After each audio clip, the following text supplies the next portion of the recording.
name is Professor Jen Snowball and I'm the co-editor-in-chief of the African Journal of Creative Economy. This short video is a guide to publishing a research article from, example, a thesis or another kind of research project. The first thing to think about is that journal articles are much shorter than a thesis or a research report, typically around 6,000 to 8,000 words long as a maximum. So that probably means you won't be able to fit everything that you've got in your thesis or research report into the journal article. You might need to choose a focus or one aspect of your work that you are going to publish in this particular article. Remember, you can publish more than one article from a thesis or a research report.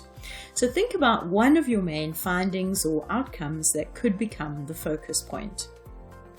The other thing to think about when choosing a focus point is what would be of interest to researchers who are not specifically knowledgeable or about or in your context. So for example, why would somebody who's interested in the creative industries but maybe doesn't know much about South Africa want to read this article? Why would somebody who's interested in fashion but hasn't got much knowledge of fashion in Ghana want to read your work? And the answer to this is that you need to show how your article fits into recent debates and other research that has happened in your research area. So look at some of the more recent sources that you've already cited in your thesis or research report. How can your research contribute to this ongoing conversation? The next important thing to do is to decide on which journal you want to publish in. And obviously we hope that you're going to choose the African Journal of Creative Economy if your work fits in with the journal focus and scope. So one of the things that you can do is to use a search engine like Google Scholar or Science Direct to look for journals that are publishing the kind of work that you are also interested in. This could be by research topic, it could be by the sector that you're looking at, or it could be by discipline. If your article is based on a thesis or a research report, you can also have a look at your existing reference list to see which are the journals that you specifically cited. Usually when we're doing research, initially we focus on maybe the authors and the topics of the articles, but now go back and have a look which journals did you actually use the most. Once you've got some ideas about which journal you'd like to publish in, go and have a look at the aims and scope of that journal, which is published on their website. Does your research fit into what they are doing? Do some research on that journal. So look for articles published recently in the journal. Can your research make a contribution here? Before you finally decide, check with your co-authors or with your supervisor to make sure that the journal that you've chosen is accredited or is indexed so that you avoid the so-called predatory publishers who don't do proper peer review and who often charge very high prices. So now you've come to write your article, and the first thing you need to do is to make your contribution very clear, right? What's the question that you're focusing on in this particular article? What gap in the knowledge does it aim to fill, or what contribution does it make to ongoing research? And how does it fit into the aims and the scope of the journal? So these are questions that you should answer in the covering letter. So this is a letter where you're usually introducing your research to the editor, and you need to make these things clear in that letter as well. The introduction of the article should also clearly set out what is the aim of your particular work, how is it done, how does it link into debates, and you can continue this in the literature review part of the article to show how your work links into current conversations. Now for preparing the manuscript. So many journals require a very specific format for submission. So for example, the way they use headings and which headings to use, sometimes even rules about the font and the spacing, which referencing method, the structure, the length, what should be on the cover page, and so on. Before you submit, carefully read the instructions and also look at some of the examples of articles published in that journal to get a sense of how they are put together. Here are some of the headings that go with the sort of general structure for any journal, but there are specifics that you need to be aware of. So it's important that you present your work in the way that the journal wants it to be. There's an additional video on submission process, specifically the submission process for the African Journal of Creative Economy, but in general, submissions to journals are done online. But it's not a matter of just quickly uploading the article and you're done and dusted. Okay, so you need to set aside some time to make sure that you get the online submission right. So the first thing is that you need to log on to the journal website and create a profile, and then have a look through their submission pages to see what are the uploads that you need. Usually a covering letter. Some journals ask for separate diagrams or figures or tables, so not part of the main text.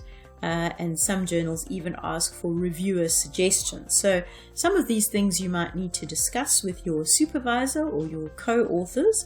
So just keep in mind this is not necessarily a quick process. Most journals allow you to save your progress and then come back later and continue if you need to, and then you upload your submission. Okay, so what happens with the review process? So the first thing is the editor of the journal will have a look at your article to see if it fits with their journal aims and scope. And if it does, then it will be sent out to some peer reviewers for blind peer review. So this means it's anonymous. They won't know who you are and you won't know who they are. They're really just commenting on the merits of the article. And there are three possible outcomes, really. Okay, it says 4, but in fact, really 3, except with no changes. Right? This is really an outside possibility. In my career, I've met one person who actually had this as their outcome. So what's much more likely is revise and resubmit or reject. Revise and resubmit means they want to publish it, right? So don't feel like, oh no, this is bad news. In fact, it's good news. And it can have 2 categories. The first one is minor changes. So this means with some small changes suggested by the reviewers, the editor thinks that this is a publishable article. Major changes you might need to take a bit more time over those. It means they still want to publish it, right? But you might need to make some more substantial changes to the article in response to the reviewer suggestions.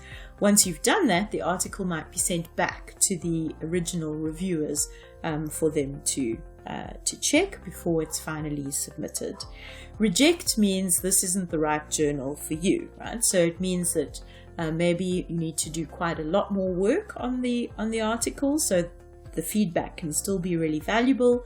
But then it also might mean that you've targeted the wrong journal. And sometimes this is not necessarily to do with the quality of the work. It could just be, this is not the conversation that we're having right now. Okay, how to respond to reviewer feedback? Well, sometimes reviewer feedback can be quite strange. So this is an examples of feedback that I've got from some reviewers on my work. The first reviewer really did not like the way that we used quotation marks and italics, right? So that was one of the comments. We needed to kind of rethink that. Fair enough. And then sometimes you get comments which are just incomprehensible, like the data is not empirically analyzed for an article that actually had 2 econometric models. But having said that, you don't always have to agree with your reviewer feedback, but it can also be really valuable in a number of ways. Firstly, some reviewers might suggest other articles that you can cite, new theories, or other examples that support your argument that you haven't come across, so you can include those. They might suggest other ways of analyzing the data or explaining better what method you used or why you used that method. They can help to clarify definitions or reasons for a particular research direction. So sometimes reviewers will say, well, I'm not understanding this here. How are you using this term? Can you clarify it? And then sometimes reviewers also offer suggestions about the line of argument or editorial suggestions about how to better structure or focus the article. Okay, so you've got to revise and resubmit. Great. Okay, how are you going to respond to the reviewers? There are a couple of rules that I always follow. The first one is, even if you really don't agree with these comments or with some of the comments, don't get sort of emotional, okay? So when you get the comments, give yourself time to think through them logically, to accept the criticisms, right? Nobody likes getting criticism. Maybe you don't want to work on this anymore, especially if it's your thesis. But you know, these are valid comments that people have made, and it could really help your research. Secondly, make it as easy as possible for the reviewers and for the editor to find the changes that you've made and to approve the article. Okay, so don't make it hard for them to see what you've done or what you haven't done. And then finally, remember, publication can take some time. So make the changes and resubmit as soon as possible, but definitely by the deadline that's been given to you by the journal, or if you've decided not to make the changes, submit it to another journal. Right? It can take up to a year from submission to publication, so you don't want your research to be getting out of date. So how do you report the changes that you've made? Well, firstly, as we've said, make it really easy for editors and reviewers to see what changes you've done, and also thank them for their comments. So remember that most reviewers are volunteers, so they're not paid for their work. This is something they're doing as a service for the discipline or for the journal. And so I always say thank you for taking the time to read it, okay?